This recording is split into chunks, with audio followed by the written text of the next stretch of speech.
Hi friends, சரி cinema bus அப்டேட்டில் அடுத்து பார்த்தினாக்கா 3 முக்கியமான அப்டேட்ஸோடு வந்திருக்குங்க. இன்று ஈவினிங் ரஜினி சாருடைய ஸ்பீச்சை கேட்க எல்லாருமே ரெடியாக இருங்க. விகடன் நடத்தக்கூடிய ஒரு முக்கியமான ஒரு நிகழ்ச்சி. ஸோ வேல்பாரி வெற்றி பெருவிழா. ஸோ அந்த நிகழ்ச்சியில் இன்றைக்கி ரஜினி சார் கலந்துருக்காரு. சென்னையில் நடக்கக்கூடிய ஒரு முக்கியமான அரங்கில் இந்த நிகழ்ச்சி நடக்குது. ஈவினிங் 5:30 ஸ்டார்ட் பண்ணுறாங்க.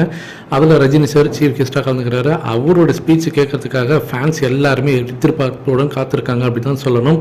ஸோ இன்றைக்கி நம்மளுக்கு டபுள் ட்ரீட்டு. இன்றைக்கி வந்து செகண்ட் சிங்கிள் ட்ராக் வருது, ரஜினி சாரோட ஸ்பீச்சும் இருக்குது.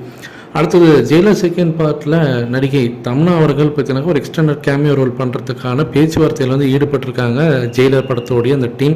ஸோ ஃபஸ்ட்டு பார்ட்டில் நமக்கு தெரியும் அவங்க நடனமாடிய அந்த காவலா சாங் வந்து பயங்கரமான ஒரு சென்சேஷனலான ஒரு ஹிட் ஆச்சு.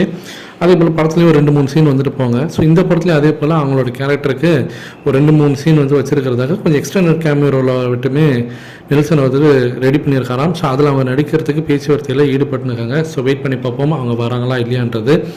அடுத்தது ஒரு 2 நாளாகவே பார்த்தீங்கன்னாக்கா ஆன்லைன் சோஷியல் மீடியாவில் கூலி படத்தோடைய ட்ரெய்லரோ டீசரோ ரிலீஸ் ஆகாது.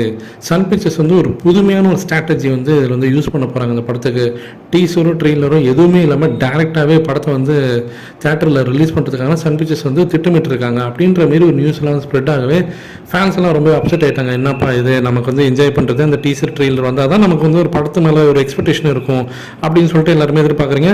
என்ன கேட்டாலுமே பார்த்தீங்கன்னாக்கா ஜென்ரல் ஆடியன்ஸுமே கூட தேட்டருக்கு எப்போ வருவாங்கன்னா ஒரு டீசரோ ட்ரெய்லரோ பார்த்துட்டு அது அவங்களுக்கு திருப்தியாக இருக்குது, ஒரு எக்ஸ்பெக்டேஷன் எதிர்பார்ப்பு ஏற்படுத்தினாங்க தேட்டருக்கு வந்து படத்தை பார்ப்போம். டேரக்டராக வந்து படத்தை ரிலீஸ் பண்ணாங்கனாக்கா படம் வந்துச்சா வரலையான்னு கூட ஒரு நார்மல் ஆடியன்ஸுக்கு ஜென்ரல் ஆடியன்ஸ் குறிப்பாக நார்த் இந்தியாவில் இருக்கிறவன் அதர் ஸ்டேட்டில் இருக்கிற பாதி பேருக்கு தெரியாது படம் வந்துச்சா அப்படின்னு கேட்பான். ஸோ அதனால் எனக்கு தெரிஞ்சு இந்த ஸ்ட்ராட்டஜி வந்து உண்மையாக இருக்காதுன்னு தான் தோணுது. இது வந்து ஒரு வதந்தியாக இருக்கிறதுக்கு தான் வாய்ப்பு இருக்குது. ஏன்னா அதுதான் உண்மை. ஏன்னா இவ்வளோ பெரிய பட்ஜெட்டில் எடுத்த படம் ப்ரொமோஷனே நீங்கள் பண்ணாமல் படம் வருதுன்னே சொல்லாமல் அது எப்படி அந்த படம் வருதுன்னு எப்படி தெரியும்? ஆன்லைனில் இந்த படத்தோடைய அந்த வீடியோஸ் கிளிப்பிங்ஸாக இருக்கட்டும், அந்த படத்தோட டீசர் ட்ரெயிலர்லாம் வந்தால் தான் அதை பார்த்துட்டு தான் எல்லாம் உள்ளே வருவோம். டேரெக்டாக நீங்கள் தேட்டரில் ஒருத்தருக்கு டேரெக்டாக ஓடிடியில் ரிலீஸ் பண்ணிட்டு பார்த்து நீங்கள் சம்பாதிச்சு போயிடலாமே. அதனால் இது வந்து எனக்கு தெரிஞ்சு உண்மையாக இருக்கிறதுக்கு வாய்ப்புகளே இல்லை. டீசர் வராமல் போகலாம், ஏன்னா அதுக்கு வந்து டைம் இல்லை. எனக்கு தெரிஞ்சு ட்ரெய்லர் கண்டிப்பாக வரும். அது வந்து இந்த மாதம் கடைசியில் வரலாம், இல்லை ஆகஸ்ட் ஸ்டார்டிங்கில் வரலாம். ஆனால் எனக்கு தெரிஞ்சு ட்ரெய்லர் கண்டிப்பாக வரும் ஃப்ரெண்ட்ஸ்.